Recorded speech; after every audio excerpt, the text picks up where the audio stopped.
महाराजांनी प्रथम चरणामध्ये मी काय केलं हे सांगितलंय. याचसाठी केला होता अट्टहास, शेवटचा दिवस किंवा दिस गोड व्हावा. काय केलं महाराजांनी? अट्टहास केला, प्रयत्न केला, प्रयत्नांची पराकाष्ठा केली. कशा करता? शेवटचा दिवस गोड व्हावा. आम्ही कधी विचार करतो शेवटच्या दिवसाचा? आम्हाला तो नकोच असतो. मृत्यू हे जगातलं अंतिम सत्य आहे. मृत्यू ही अटळ गोष्ट आहे हे माहीत असतं तरी सुद्धा आम्ही एखाद्याला पोचवायला गेल्यानंतर काय गप्पा मारतो? काय गप्पा असतात? टायर घाला 2-4 म्हणजे अजून पेटेल आहे की नाही. काय नाही, आत्ता होते, काल होते, संपलं सगळं. मनुष्य जन्मात काही नाही, शेवट झाला म्हणाले, संपलं. राम राहिला नाही जीवनामध्ये. या सगळ्या गप्पा कुठे असतात? तिथं. ते तेवढ्यापुरतं येतं, त्याला स्मशान वैराग्य म्हणतात. तिथल्या पुरतंच असतं ते. घरी आलो की आमचं जैसे थे सुरू, मग आम्हाला घेणं देणं नाही. आम्हाला असं वाटतं मृत्यू आम्हाला कधीच येणार नाही, आम्ही अमर आहोत. पण असं नाहीये. माणूस मृत्यूला घाबरतो, नवे मृत्यूचं विस्मरणच माणसाला झालंय. तुकोबराय म्हणतात आम्ही मरणाचा सोहळा केला. आपुले मरण पाहिले म्या डोळा, धन्य तो सोहळा अनुपम्य. मरणा हाती सुटली काया, माझा शेवट मी पाहिला. तुकोबराय म्हणतात आमचं मरण आम्ही अनुभवलं. आता जिवंतपणी अनुभव तुकोबरायांनी घेतलाय. कशाचा? मरणाचा. आपण जागे आहात ना सगळे?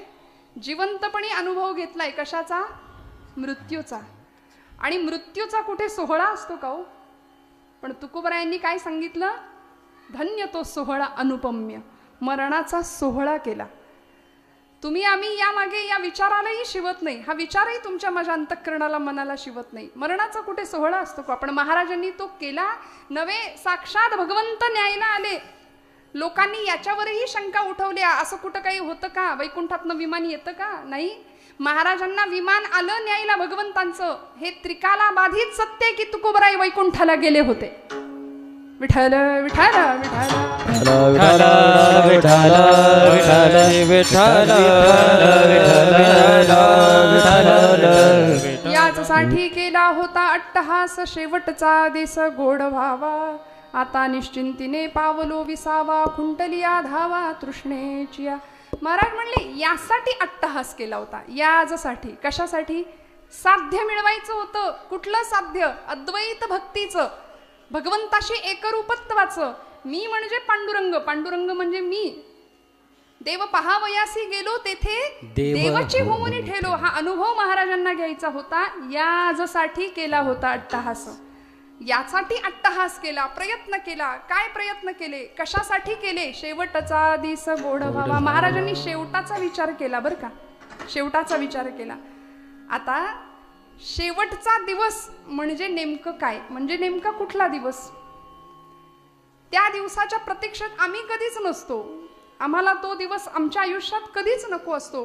पण ज्या मंडळींनी, ज्या महापुरुषांनी, ज्या संतांनी, ज्या क्रांतिकारकांनी, ज्या वीरांनी त्या दिवसाचा विचार केला, त्यांचं जगणं खऱ्या अर्थी सार्थकी झालं. जन्मले तेच जगती, जन्मले तेच जग. दादिन दिंदा दादिन दिंदा दादिन दिंदा तगदिन ती. जन्मले जगती, जन्मले तेच जगती. स्वार्थासाठी जे नच झटते, स्वार्थासाठी जे नच झटते. दुसऱ्यासाठी सदा जगावे, दुसऱ्यासाठी सदा जगावे. चंदना परी झिजूनी जावे, चंदना परी झिजूनी जावे. मरुनी जीवन पावन करते, मरुनी जीवन पावन करती. जन्मले तेच जगती, जन्मले तेच जगती, तेच जगती, तेच जगती. शेवटचा दिवस गोड. ज्यांना वाटलं त्यांचं जीवन चंदनासारखं होतं. दुसऱ्यासाठी झिजणारं होतं आणि जे झिजतं तेच रुजतं, त्यालाच सुगंध प्राप्त होतो. जे झिजत नाही ते कुजून जातं आणि त्याला दुर्गंधी आहे. म्हणून अशा एखाद्या पुण्यस्मरणानिमित्त ज्यावेळी आपण येतो ना, त्यावेळी ती व्यक्ती काय असेल याचा अंदाज लागतो. त्यामुळे तुकोबराय म्हणतात की माझं जगणं यासाठी आहे, माझा अट्टहास यासाठी आहे की माझा शेवटचा दिवस गोड झाला पाहिजे. आज आम्ही देव, देश आणि धर्म या 3 गोष्टींचा ज्यावेळी उच्चार करतो, त्यावेळी आमचे समाज सुधारक, आमचे क्रांतिकारक, आमचे संत, सत्पुरुष, पूर्वसुरींची आम्हाला आठवण होते की त्यांनी आयुष्याचा प्रत्येक कण, प्रत्येक श्वास वेचला देवासाठी, धर्मासाठी आणि देशासाठी. म्हणाले त्यांचा शेवट निश्चित गोड झाला, निश्चित गोड झाला. आजही हजारो वर्षानंतर सुद्धा, 750 वर्षानंतर सुद्धा ज्ञानोबांचं नाव घेतलं की आमचं हृदय हेलावतं, डोळे पाणावतात. तुकोबांचं नाव घेतलं तरी आमचा उरू अभिमानानं भरून येतो की आम्ही महाराजांच्या महाराष्ट्रात राहतो, ज्ञानोबांच्या महाराष्ट्रात राहतो. कारण महाराष्ट्राचं हे रसायन बनलंय ज्ञानोबा तुकोबा. यांच्याशिवाय आमचं जगणं निरर्थक आहे. संतांच्या पाठोपाठ आमचे महापुरुष छत्रपती शिवप्रभू असतील, भगतसिंग, राजगुरू, अनंत कान्हेरे, सुखदेव, हे सगळे भगवद्गीता हातावर घेऊन फासावर गेले. मला वाटतं त्यांचा शेवट गोड झाला. या सगळ्यांच्या जीवनाचा सांगोपांगपणे आपण जर विचार केला तर आपल्या लक्षात येतं श्रोते हो, आम्ही जन्माला येऊन करतो काय? आमच्या जीवनाचा शेवट गोड कसा होईल याचा कधी आम्ही विचार केलाय का? वास्तविक किती वेळा जन्मा यावे नित्य भावे फजित, हे आपल्या बाबतीत बोलायचं झालं. तुकोबराय सांगतात आम्ही नुसती स्वतःची फजिती करून घेतो, पण शेवट गोड होणं म्हणजे नेमकं काय? देह निघून जाणं, देहाची राख होणं म्हणजे शेवट गोड होणं नाही. म्हणजे शेवट होणं असं नाही. देहाची जीवदशेतली जी भ्रमंती आहे ती संपणं म्हणजे शेवट होणं. बरं का, तुकोबरायांना हे म्हणायचंय. अनस्युत यामधला अर्थ हा आहे की जीवदशेची भ्रमंती आहे, जीव सतत फिरतोय ना. वासांसी जीर्णानि यथा विहाय नवानि गृह्णाति नरोपराणि. जीर्ण वस्त्र सांडीजे, माऊली म्हणतात नवं वस्त्र घालावं आणि जुनं वस्त्र टाकून द्यावं, त्या पद्धतीनं हे शरीराचं चालू आहे.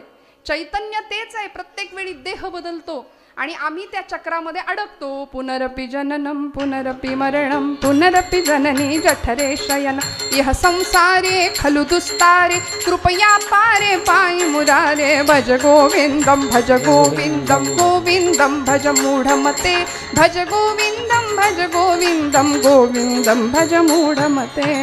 पुनरपि जननम पुनरपि मरणम, आम्ही अखंड त्या चक्रात सापडलोय. मग आमचा शेवट कसा होईल गोड?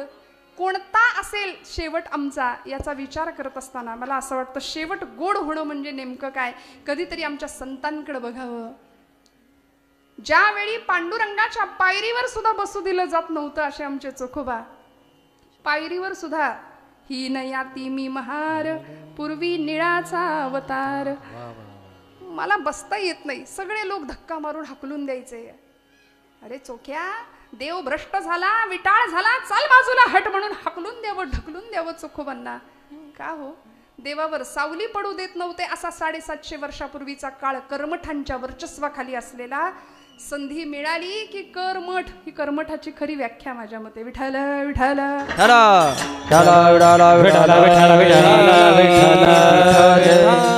काय गंमत आहे. सद्भावाचं लोणी देवाचरणी यांनी कधी माखायचं नाही. कर्मठ कुणाला म्हणायचं? सद्भावाचं लोणी देवाच्या चरणी यांनी कधी माखायचं नाही. सद्भक्तांच्या सद्भावाचा अमृत यांनी कधी चाखायचं नाही. स्वतःच्या विषयी आणि कपटी मनाला यांनी कधीही रोखायचं नाही. याला म्हणायचं कर्मठ. विषयांमध्ये लडबडलेली माणसं चोखोबांवर जरा काही झालं की आळ आणायचा, जरा काही झालं की त्यांना त्रास द्यायचा. आणि चोखोबांची भक्ती विलक्षण आहे. पांडुरंगाच्या पायरीवर बसावं. भगवंता मला तुझ्यापर्यंत येता येत नाही, तुझ्या पावलांवर डोकं टेकता येत नाही. काय अवस्था असेल. आज आम्ही 18 पगड जातीचा वारकरी संप्रदाय पांडुरंगाच्या पायावर डोकं ठेवू शकतो, पण चोखोबांना काय वाटत असेल आपण कल्पना नाही करू शकत. हाक मागावी बहु भुकेला झालो, बहु भुकेला झालो, बहु भुकेला झालो, बहु भुकेला झालो. आलो बहु भुकेला झालो बहु भुकेला झालो तुमच्या उष्ट्यासाठी आलो तुमच्या उष्ट्यासाठी आलो उष्ट्यासाठी आलो तुमच्या उष्ट्यासाठी आलो चोखा म्हणे पाटी आणली चोखा म्हणे पाटी आणली चोखा म्हणे चोखा म्हणे चोखा म्हणे पाटी आणली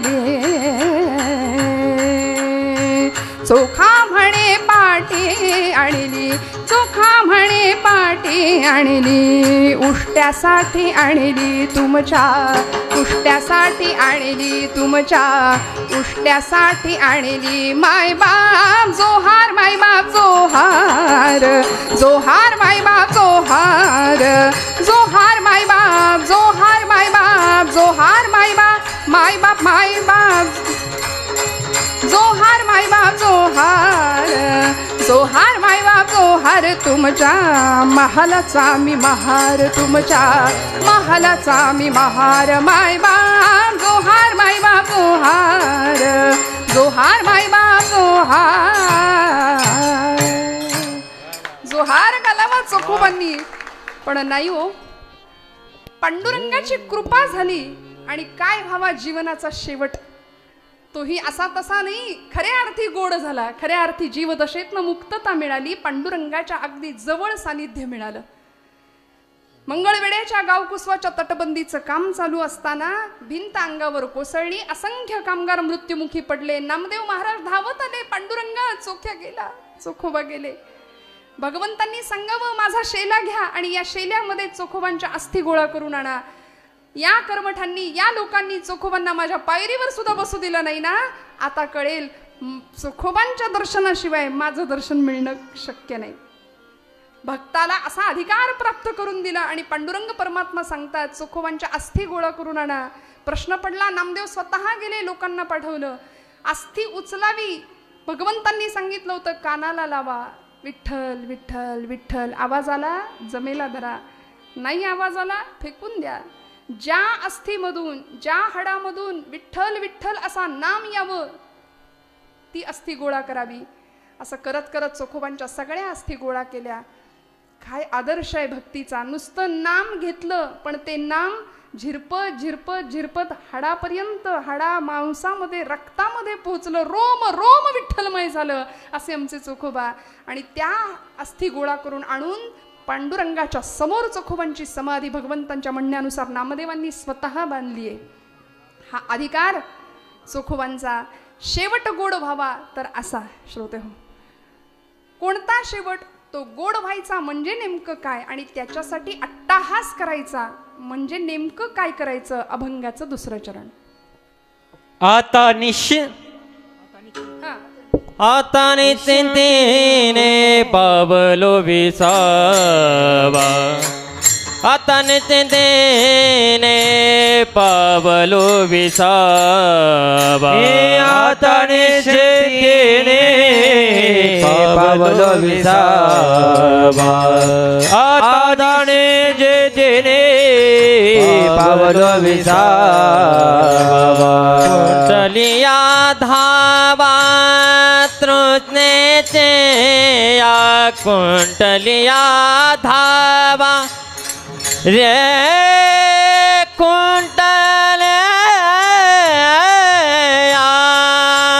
कुंडलिया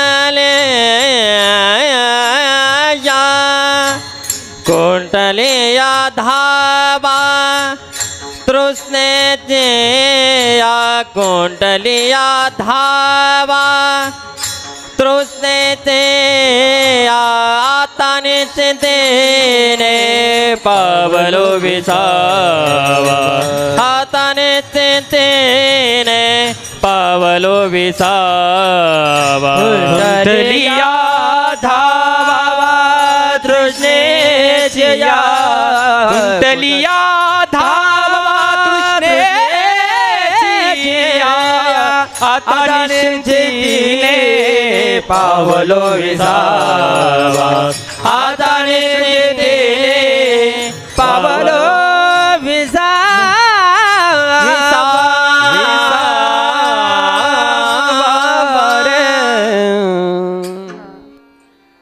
मी अट्टहास केला शेवटचा दिवस गोड व्हावा या करता, त्यातून मला काय मिळालं हे या चरणात महाराज सांगतायत. आता निश्चिंतीने पावलो विसावा, खुंटलिया धावा कृष्णेचिया. मी निश्चिंत झालो, मला विसावा मिळाला, माझी धावाधाव संपली, माझी तृष्णा भागली, तृप्त अवस्था मला प्राप्त झाली. आज माझ्या परमभाग्याने या पंचक्रोशीचं भूषण असलेल्या सौभाग्यवती शालीनताई विखे पाटील, माननीय जिल्हा परिषद अध्यक्षा आणि तसेच माननीय नामदार राधाकृष्ण विखे पाटील महसूल मंत्री आपल्या महाराष्ट्र राज्याचे, यांच्या सुविद्य पत्नी आज इथे उपस्थित आहेत. मनापासून त्यांनाही वेगळा नमस्कार करते, त्यांनाही धन्यवाद देते. जीवन इतरांच्या कामी येणारं असावं, जगाचा तो भार आपुल्या शिरावर, ऐसे थोडे तर वाटो द्या हो, असं म्हणतात की नाही. आपलं जगणं इतरांसाठी कल्याणकारक असावं, नाहीतर आपण गेलो आणि लोकांनी म्हणावं बरं झालं, असं नसावं बरं का. आला आला प्राणी जन्मासी आला, झाला झाला वाढला थोर झाला, केला केला व्यापही सर्व केला, आणि गेला गेला बापुडा व्यर्थ गेला. असं बापुडवानं जगणं कामाला आमच्या कामी, आमच्या नशिबी येता कामा नये. जब तुम पैदा हुए जग हसे तुम रोय. जेव्हा सगळं जग हसत होतं, मुलगा झाला मुलगा झाला, पेढे वाटले पेढे खाल्ले, है की नाही. आज 21व्या शतकात आहोत तरी सुद्धा मुलगाच झाला की जास्त आनंद होतो. मुलगी झाली, मुलगा असता तर बरं झालं असतं, हे नाही म्हटलं तरी थोडंसं आमच्या डोक्यात एक आहेच आहे विचार, काही म्हणा तुम्ही. त्यामुळे जब तुम पैदा हुए जग हसे तुम रोय, अब ऐसी करनी कर चलो पीछे न हसे कोय. आमचं जगणं असं असावं की मागे सगळ्या लोकांनी आमच्यासाठी रडावं, असं जगणं असावं. नाहीतर आमचं इतरांच्या कुणाच्या घेण्यात नाही, कुणाच्या देण्यात नाही, अजिबात जगाशी काही घेणं देणं नाही. तिकडं जवान सीमेवर मरतोय, शेतकरी शेतात राबतोय, आम्ही आमचे खुशाल, आम्हाला कशाचं घेणं देणं नाही. आणि कट्ट्यावर बसून पारावर बसून या देशात क्रांती झाली पाहिजे, हातात पत्ते, हे आमचं जगणं आहे. काय आम्ही क्रांतीच्या गप्पा मारतो, वर्तमानपत्र हातात आलं की तेवढ्यापुरती हळहळ व्यक्त करावी. या भागामधली काही दिवसांपूर्वी घडलेली घटना दर्शना, हत्याकांड, नाव ऐकलं वाचलं, प्रसंग वाचला तरी अंगावरती काटा यावा असे प्रसंग तुमच्या माझ्या समाजात घडतायत. आपण कधी सावध होणार, कधी जागे होणार. म्हणून लहानपणापासूनच जर मुलांना आम्ही योग्य शिस्त, योग्य वळण, अर्थात मला दर्शना या व्यक्तीविषयी असं नाही म्हणायचं, ती उत्तम ज्ञानेश्वरीची वाचक होती, ती उत्तम सुसंस्कार संपन्न असलेलीच मुलगी होती. पण तिच्याही बाबतीत जर असं घडावं तर मला सांगा, या जगात आम्ही विश्वास नक्की ठेवायचा कुणावर?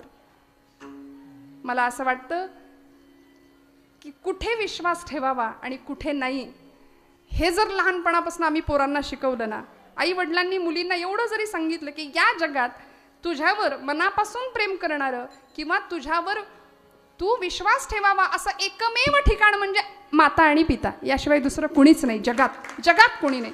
तुमचं माझं सर्वांगीण कल्याण व्हावं असं एकमेव वाटतं आमच्या माता पितांना आणि याही पुढे जाऊन आमच्या संतांना. म्हणून लेकुराचे हित वाहे माऊलीचे चित्ताईसी कळवळ्याची जती करी लाभाविण प्रीती. आमचं सर्वांगीण कल्याण व्हावं असं कुणालाच वाटत नाही, फक्त संतांना, फक्त आमच्या आई वडिलांना वाटतं. त्यामुळे त्यांच्या विश्वासात फक्त राहावं मला असं वाटतं. आणि जीवनाचा सर्व वेळ पूर्ण आध्यात्मिक विकास कसा होईल याच्याकडे लक्ष द्यावं.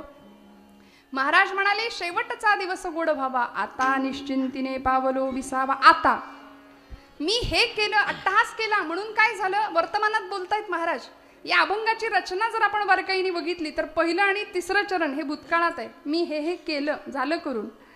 आणि दुसरं आणि चौथं चरण हे आता मी काय अनुभवतोय, मी कशाचा उपभोग घेतोय, मला साधन, मी ते साधन केलं म्हणून मला हे साध्य प्राप्त झालं, याचसाठी केला होता अट्टहास.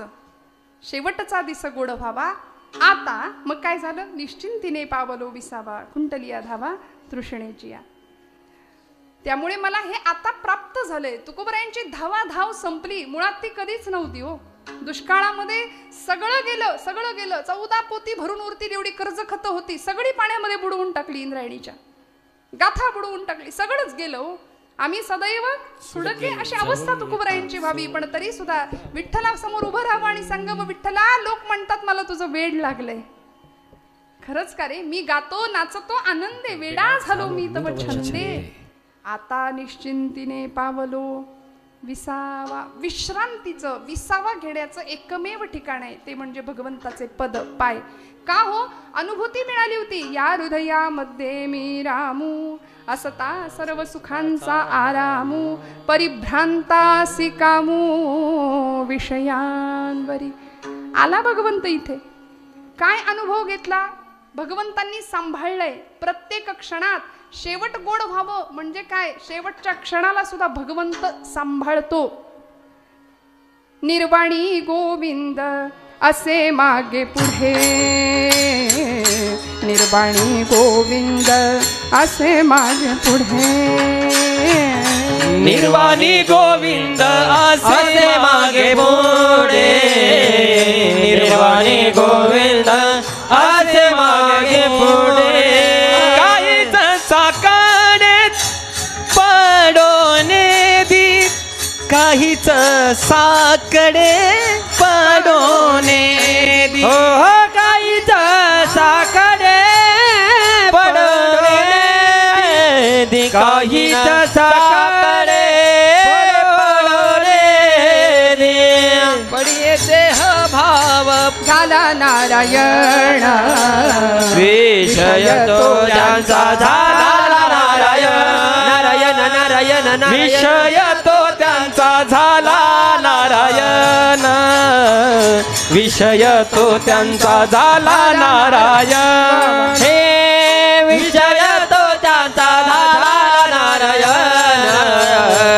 विषय तो त्यांचा झाला नारायण,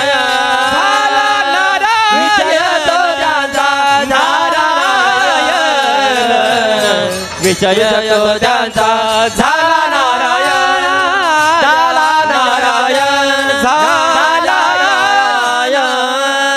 निर्वाणी गोविंद असे मागे पुढे काहीच साकडे पडोने दी, विषय तो त्यांचा झाला नारायण. नावडे जनधन माता पिता. शेवटच्या क्षणाला भगवंत आहे, तो सांभाळणार आहे. याची ग्वाही त्यांनी दिली अनन्याश्चिंतयन्तो माम ये जनः पर्युपासते 9व्या अध्यायामध्ये.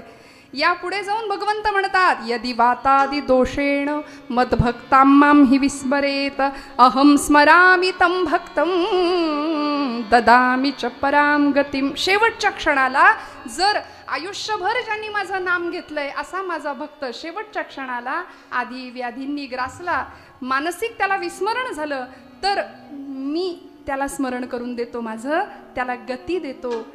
अहम स्मरामी, मी त्याची आठवण काढतो. भगवंत म्हणतात, अहम स्मरामी तम भक्तम ददामि च पराम गतिम. आणि आमचे कबीरदास फार सुंदर सांगतात, ओठ कंठ चले नाही जिव्हा रटे नारा. उठलेलं बसवत नाही, बसलेलं उठवत नाही, अशी वेळ येते की नाही. 60-70 ओलांडल्यानंतर याव करू त्याव करू 25शीत असे बोलतो. पण मग एकदा का सगळं झिजायला लागलं आणि शिर्यते यत शरीरम, शरीराची व्याख्याच आहे, जे सतत झिजतंय त्याला शरीर म्हटलंय, झिजणार आहे. मग अशी अवस्था येते, त्यावेळी भगवंत म्हणतात की, कबीरदास सांगतात की ज्यांनी भगवंताचं आयुष्यभर नाम घेतलंय ना, त्याची स्थिती शेवटी कशी होते.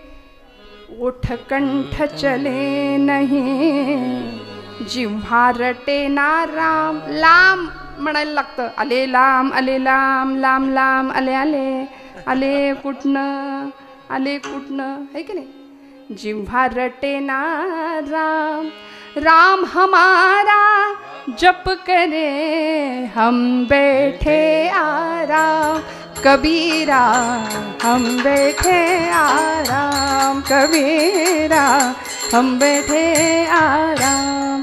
राम हमारा जप करे हम बैठे आराम. देव रडतो भक्तासाठी, देवाला चैन नाही पडत. भक्तासाठी भुकेलेला असलेला परमात्मा तो आमची सर्वतोपरी काळजी वाहतो, हे तुकोबरायांना माहिती आहे. म्हणून महाराज म्हणतात, मी अट्टहास केला त्यामुळे माझा शेवट गोड झाला. परिणाम काय, आता निश्चिंतीने पावलो विसावा, खुंटलिया धावा तृष्णेची. माझी तहान भागली.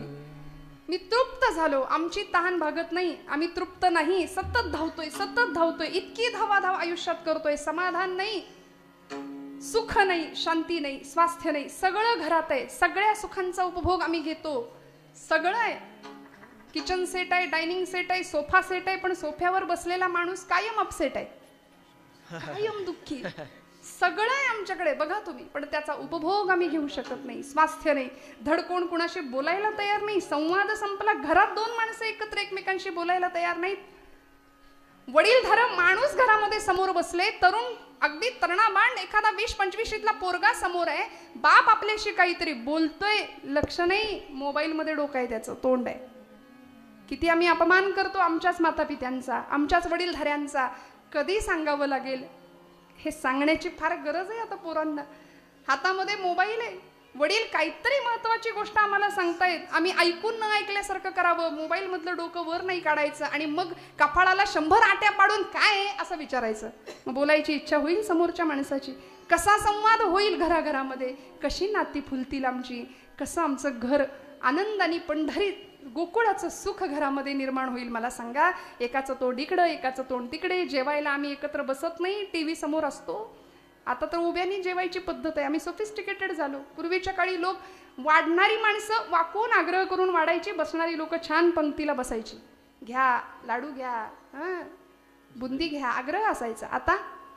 आता या तुमचं तुम्ही खा, माझा विरोध नाही बरं, आता हे काळानुसार चाललंय.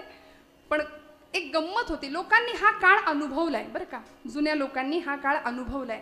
नात्यांमधला ओलावा, प्रेम, जिव्हाळा, स्नेह हे जुन्या मंडळींनी अनुभवलंय. आणि वाईट वाटतं की ही जुनी पिढी आता हळूहळू बघा ना, काका गेले, त्यांच्या पुण्यस्मरणानिमित्त आपण आता कीर्तन करतोय. जुनी पिढी हळूहळू आमच्यातून निघून जाते. मग आता नव्या पिढीने बघायचं कुणाकडे, सगळा अंधार आहे. तुमच्या माझ्या लेकरांच्या भविष्यामध्ये येत्या काळात सगळा अंधार आहे. लक्षात ठेवा, आम्हाला जागं व्हावं लागेल. येथ वडील जे जे करीती तया नाम धर्म ठेवीती. आम्ही स्वतः धर्माचरण नाही केलं तर आमच्या पोरांनी कुणाकडे बघायचं आणि कसं आचरण करायचं हे त्यांना माहिती. त्यामुळे तुकोबरायांसारखे संत आम्हाला आईच्या कळवळ्याने सांगतात की जीवनामध्ये काय केल्याने काय मिळेल, साध्य काय ठेवायचं, साधन कशाचं करायचं, कशाचा अट्टहास केला. अभंगाचं 3रं चरण. कवतुक वाटे झाली यावेचाचे, कवतुक वाटे झाली यावेचाचे, कवतुक वाटे झाली यावेचाचे, कवतुक वाटे झाली यावेचाचे, कवतुक वाटे झाली कवतुक वाटे झाली यावेचाचे, कवतुक वाटे झाली यावेचाचे, कवतुक वाटे झाली यावेचाचे, कवतुक वाटे झाली यावेचाचे. नाम मंगळाचे, नाम मंगळाचे तेने गुणे आताने चिंतीने पावलो विसावा, आताने चिंतीने पावलो विसावा. नाम मंगळाचे, नाम मंगळाचे तेने गुणे आताने चिंतीने पावलो विसावा, आता निश्चितीने पावलो विसावा. हे कवतुक वाटे झाली यावेचाचे, नाम मंगळाचे, नाम मंगळाचे, कवतुक वाटे झाली यावेचाचे, नाम मंगळाचे, नाम मंगळाचे तेने राम.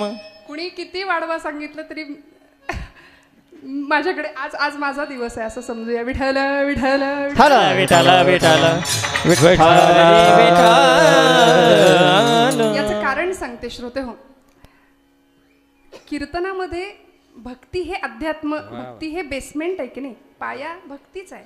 अंतःकरणातली भक्ती जागृत व्हावी हाच कीर्तनाचा सरळ साधा उद्देश आहे.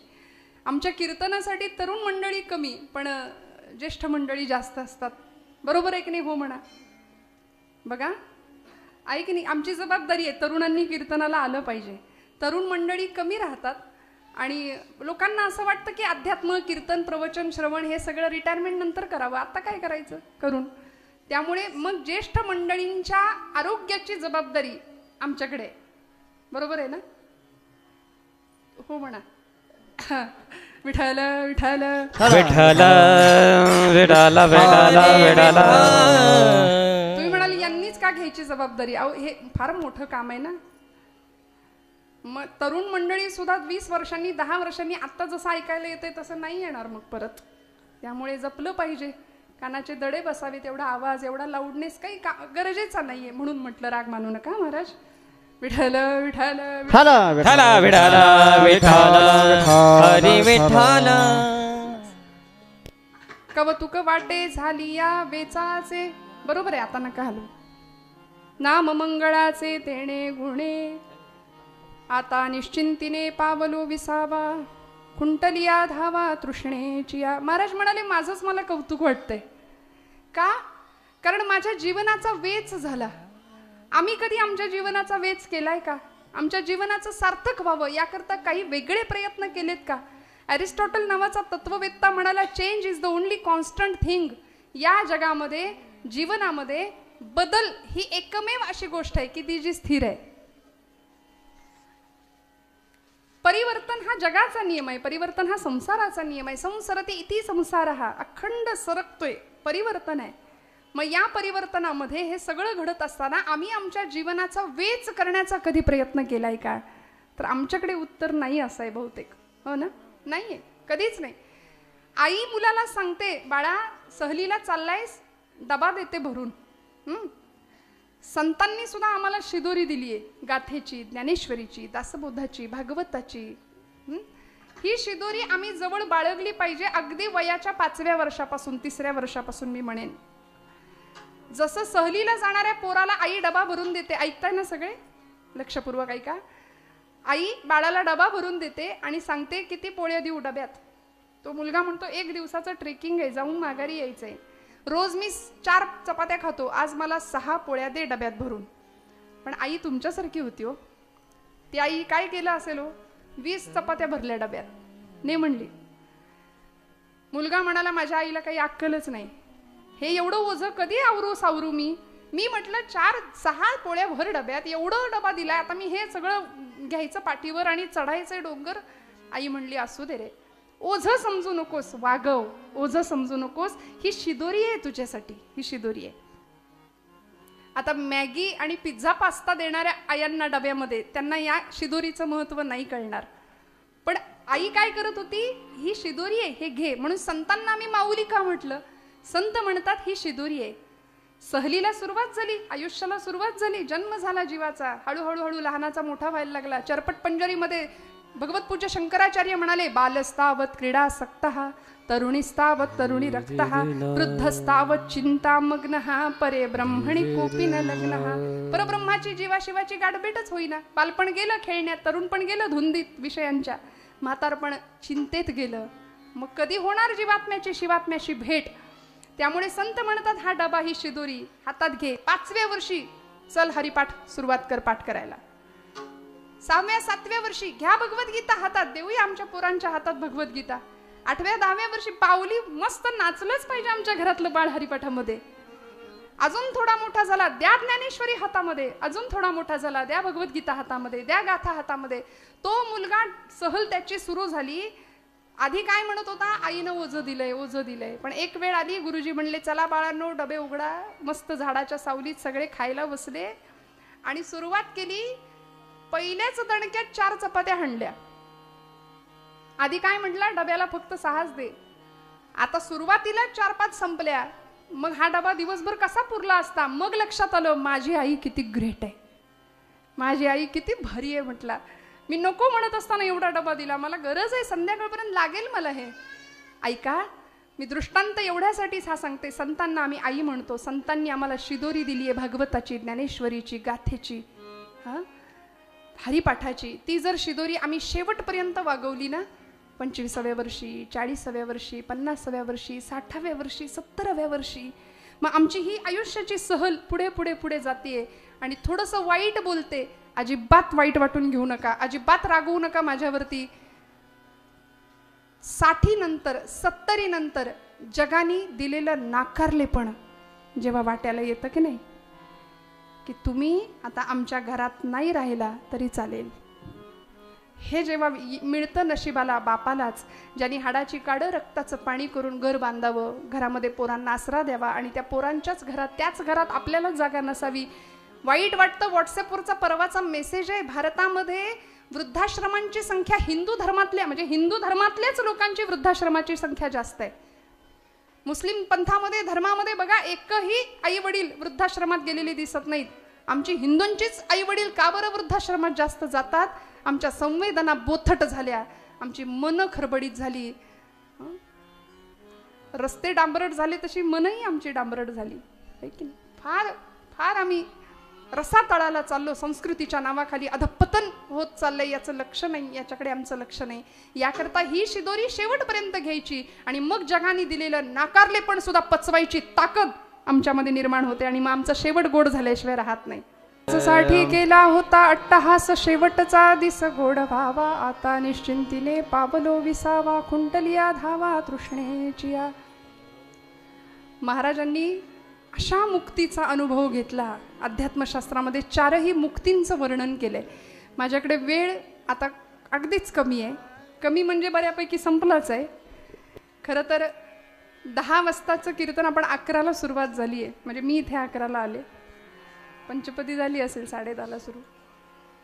मला मागून मगाशी सांगितलं होतं ताई 1 वाजेपर्यंत करा, पण 12:30पर्यंत काकांनी सांगितल्यानुसार थोडंसं 5 मिनटं 10 मिनटं पुढे मागे होतं, मागे नाही पुढेच जातं. तुकोबरायांनी ज्या मुक्तीचं वर्णन केलंय, अध्यात्मशास्त्रामध्ये 4 मुक्तींचं वर्णन आहे. सलोकता, समीपता, स्वरूपता आणि सायुज्यता. अशी मुक्ती प्राप्त झाली. कशामुळे? अट्टहास कशाचा केला? नामाचा केला. मी नाम घेतलं, अखंड नाम घेतलं. ज्या भगवंताचं रूप इतकं सुंदर आहे, ज्या भगवंताचं नाम इतकं सुंदर आहे, त्याचे गुण माझ्यामध्ये यायला सुरुवात झाली. तो गुणांचा स्वामी आहे, गुणाधीश आहे, षडगुणैश्वर्य संपूर्ण असलेला भगवंत, त्याचं नाम मी घेतलं. परिणामी काय झालं? मला मुक्ती प्राप्त झाली. आम्ही तिला वरलं मुक्तीला. महाराज म्हणतात हा अनुभव सकल संतांना प्राप्त झाला. श्रोते हो, ज्यावेळी प्रभू रामचंद्र यायला निघाले ऋष्यमुख पर्वताच्या दिशेने, त्यावेळी 8व्या वर्षी घर सोडलेली शबरी माता वाट बघतीये. किती वाट बघावी, किती प्रतीक्षा करावी, किती वाट बघावी. भगवंता या. माझ्या गुरुदेवांनी मला सांगितलंय आपण येणार आहे, आपण येणार आहे. मी थांबलीये बरं. माझे गुरुदेव मला म्हणाले, शबरी, लोक देवाकडे जातात पण दैवत तुझ्याकडे चालत येईल, लक्षात ठेव. भगवंत सांभाळतो, भगवंत येतो, यावर माझा विश्वास आहे. प्रभू कधी याल आश्रमात या, कधी रे येशील आश्रमात या, कधी रे येशील रामा रघुनंदना, रामा रघुनंदना, रामा रघुनंदना, रामा रघुनंदना, रामा रघुनंदना. पतित पावना श्री रघुनाथा, एकदाच ये जाता जाता, पाहिन पूजिन टेकिन माथा, पाहिन पूजिन टेकिन माथा. तोच स्वर्ग मग तिथेच येईल, तोच स्वर्ग मग तिथेच येईल. पुरेपणा जीवना रामा रघुनंदना रामा रघुनंदना रामा रघुनंदना रामा या वाट बघावी. आणि ऋषमुख पर्वताच्या दिशेने पंपा सरोवराच्या दिशेने भगवंत लक्ष्मणासोबत येत आहेत.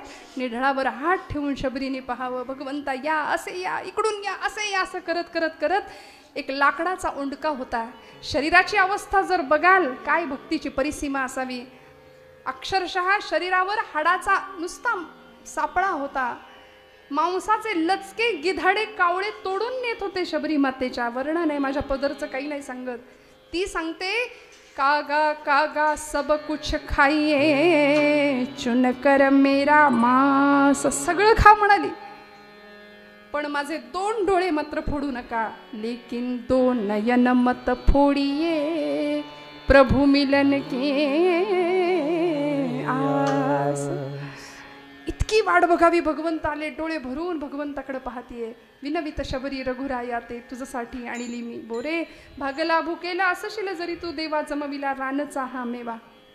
खूप सुंदर गाणी. माझ्याकडे वेळ कमी आहे. गीत रामायणामध्ये सुंदर पद आहेत. काय धन्यता असावी तिच्या जीवनाची. भगवंतांनी तिला सांगावं शबरी झालं का तुझं समाधान.